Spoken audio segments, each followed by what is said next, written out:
کس کس علاقے میں کتنے افغان پناہ گزین موجود ہیں جو اپنے نیٹ ورکس ہیں ان کے ذریعے سے اطلاع لیں اور ان کو پکڑ کر راستی مراکز میں پہنچائیں اور راستی مراکز سے ان کو واپس ان کے ملک بھیجا جائے. کیونکہ 31 اگست 2025 کے بعد پاکستان میں رہنے والے تمام افغان پناہ گزین, خواہ وہ پی او آر کارڈ ہولڈرز ہیں, اے سی سی والے ہیں, یا جن کے پاس جعلی دستاویزات ہیں, یا پھر جن کے پاس سرے سے دستاویزات ہے ہی نہیں, یا پھر جن کے پاس ویزے موجود تھے ان کے ویزے بھی ایکسپائر ہو چکے ہیں, اب تمام کے تمام افغان پناہ گزین جو ہیں غیر قانونی ہیں. کوئی بھی افغان پناہ گزین اگر پکڑا جائے گا تو اس کو واپس اس کے ملک بھیجا جائے گا. تو اب سندھ گورنمنٹ جو ہے اس نے بہت اہم فیصلے کیے ہیں جن کے تحت ان تمام لوگوں کو حیدرآباد, میرپور خاص, شہید بے نظیر آباد, سکھر, لاڑکانہ ڈویژنز کی ضلعی پولیس کو ہدایت دی گئی ہے کہ وہ کراچی سے باہر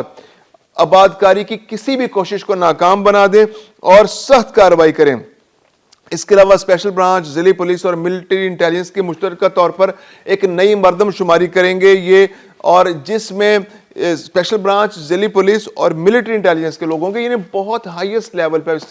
اس مسئلے کو لیا جا رہا ہے, اس کو سیریسلی لیا جا رہا ہے, اس مسئلے کو جڑ سے اکھاڑنے کی کوشش کی جا رہی ہے. کیونکہ جب اتنی ہائی لیول سیکیورٹی ایجنسیز جب کسی بھی معاملے میں جب ملٹری انٹیلیجنس کو شامل کر لیا جائے تو اس کا مطلب ہے کہ یہ کوئی معمولی بات نہیں ہے. یہ افغان پناہ گزین پاکستان کے اندر دہشت گردی کی کارروائیوں میں بھی ملوث ہیں. ان دہشت گردی کی کارروائیوں کو روکنے کے لیے بھی ان کو یہاں سے نکالنا, کھدیڑنا, یہاں سے مختلف علاقوں سے ان کو ٹریس کرنا اور واپس بھیجنا بہت ضروری ہے. اب ہم بات کریں کہ تھوڑی سی دنیا بھر میں جو افغان پناہ گزین ہیں ان کے مسائل میں اضافہ ہو گیا ہے. امریکہ کی جو ہوم لینڈ ڈپارٹمنٹ ہے ان کا جو تلسی گیبرڈ, ان کی جو وہاں کی جو سیکرٹری ہیں, انہوں نے کہا جی کہ یہ جو افغان پناہ گزین بڑی تعداد میں یہاں پر جن کو ہم نے بسائے لا کر, تو ان کو بساتے ہوئے اسکروٹنی صحیح سے نہیں کی گئی, چیک نہیں کیا گیا, سیکورٹی چیک نہیں کیا گیا, اور یہ لوگ اندھا دھند یہاں بسا دیے گئے جو بائیڈن انتظامیہ کے دور میں. اور تقریباً 2 لاکھ افغان پناہ گزین جو نیٹو فورسز کے ساتھ کام کرتے تھے ان کی فیملیز, اور ان کو تقریباً 2 لاکھ کے قریب افغان پناہ گزین جو ہیں وہ افغان نیشنلز جو ہیں وہ امریکہ میں لا کر بسائے گئے. اب ان کے لیے ویزا مسائل ہیں, ان کو رہائش نہیں مل رہی, ان کو کھانے پینے کا انتظام نہیں ہو رہا, ان کی تعلیم, بچوں کی تعلیم کا سلسلہ نہیں ہو رہا. تو اب ایک جو نیا سلسلہ جو پچھلے 3-4 ہفتے پہلے جو وہاں پر جو ایک افغان زیرو یونٹ کمانڈو نے 2 امریکن نیشنلز کو, جو امریکن سیکورٹی فورس اہلکاروں کو قتل کر دیا تھا, اس کے بعد ایک بہت بڑا کویسچن مارک وہاں پیدا ہو گیا کہ یہ افغان نیشنل سیکورٹی رسک ہے. اب تلسی گیبرڈ فرماتی ہیں کہ یہ جو آئے ہیں افغان نیشنلز, ان کے اندر 2000 افراد ایسے موجود ہیں کہ جن کے دہشت گردوں سے روابط ہیں, یا تو روابط ہیں یا پھر یہ خود دہشت گرد ہیں, یا پھر ان کے اندر ٹینڈنسی موجود ہے کہ یہ دہشت گردی کی کارروائیاں کر سکتے ہیں.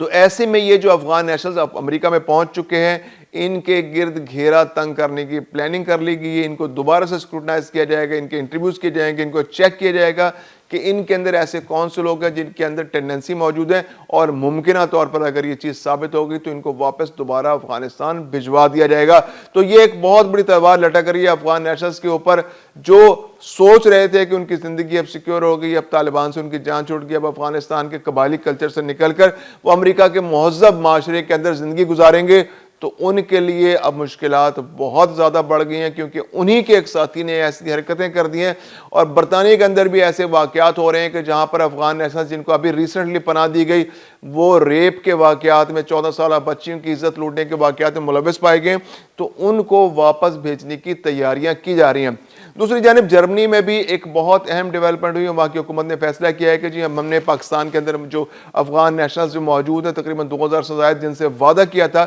کہ ان کو ہم اپنے ساتھ جرمنی لے جائیں گے, تو ان تمام کو اب ہم نہیں لے جا سکتے. تو تقریباً 600 سے زائد افغان نیشنلز ایسے ہیں جنہوں جرمنی جانا تھا,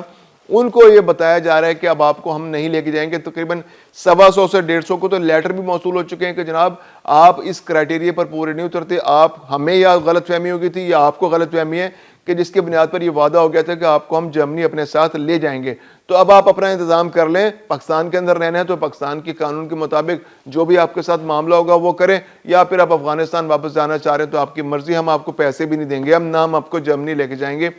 تو یہ لوگ جو ہیں یہ انتہائی مشکلات کا شکار ہو گئے ہیں. بہت سی ہیومن رائٹس کی تنظیمیں جو ہیں وہ ان کی مدد کے لیے میدان میں آ گئے ہیں, لیکن اب حکومت جو ہے, جرمنی کی حکومت جو ہے, اس نے فیصلہ کر لیا ہے کہ وہ ان لوگوں کو نہیں لے کر جائے گی. اب تک ایک اندازے کے مطابق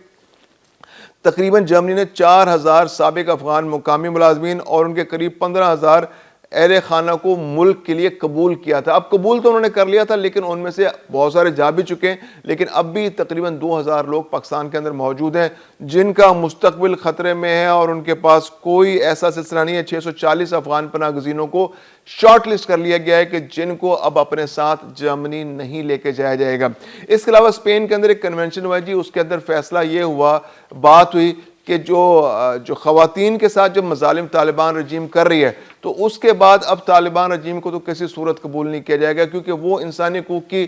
پامالیوں میں ملوث ہے, وہاں پر وائلیٹ کر رہی ہے انسانی حقوق کو, وہاں پر خواتین کو, بچوں کو جو حقوق ملنے چاہیے وہ نہیں مل رہے. پھر ایک ٹرائبل کلچر وہاں پہ دوبارہ سے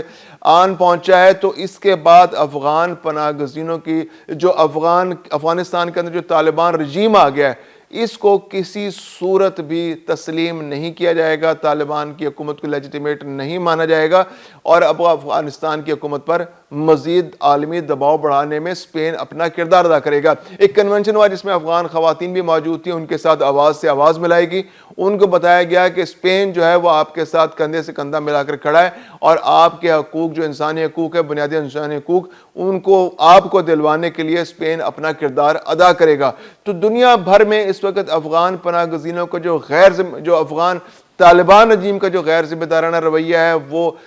مسائل پیدا کر رہا ہے. اس کے علاوہ جو پناہ گزینوں کا جو کلچر ہے, جو ان کا رویہ ہے, وہ بھی ان کے لیے مسائل پیدا کر رہا ہے. اور پاکستان کے اندر تو آپریشن پہلے ہی بہت تیزی سے جاری ہے. سندھ نے اب ڈنڈا اٹھا لیا, سندھ گورنمنٹ نے, پنجاب نے تو ڈنڈا پہلے اٹھا رکھا تھا, بلوچستان سے ادھر صفایا ہو چکا ہے. اب سندھ گورنمنٹ نے بھی ڈنڈا اٹھا لیا کہ بھائی یہ 66,000 افغان پناہ گزین جو ادھر ادھر چھپتے چھپاتے دندناتے کہیں پہ پولیس پر حملے کر رہے ہیں, کہیں یہ چھپ رہے ہیں, کہیں پر یہ کارروائیاں کر رہے ہیں, کہیں جرائم میں ملوث ہیں, ان کو کسی صورت اب سندھ کے اندر نہیں رہنا دیا جائے گا. ان کو یہاں سے نکال کر واپس ان کے ملک بھیجا جائے گا.